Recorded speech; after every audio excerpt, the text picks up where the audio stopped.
да стана русалка, после писател, после психолог и накрая май се оказах фармацевт. Главната ми цел беше да разуча всеки един медикамент как действа на тялото. Водещото за мен, когато избирах място за преддипломния си стаж, беше сигурността и това да намеря екип, който ще ме приеме и ще се чувствам добре на мястото. Хора, от които ще мога да се уча и които ще ме мотивират да се развивам. Като част от екипа се чувствам много добре приета. Предлагат доста добри условия относно това, че се съобразяват с студентите. Познанствата с хората, защото има възможността да се срещне с хора от цяла България. Най-неочакваното нещо, което научих за себе си, беше колко търпелива съм всъщност.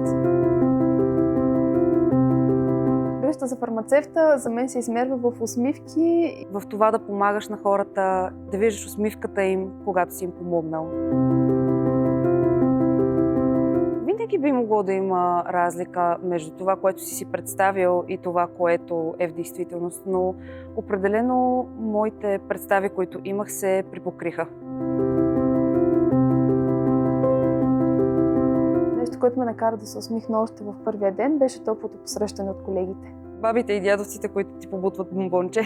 Позитивния екип и колегите. Ако можех да взема само едно нещо от стажа, то това биха били хубавите спомени. Полезните знания, които придобих. Дързай и това, че веднъж си паднал, не означава, че не трябва да се изправиш и да продължиш напред. Защото аптеката, в която работя и екипа, с който работя, много ми харесват.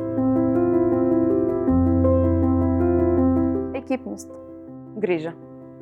Едно голямо семейство.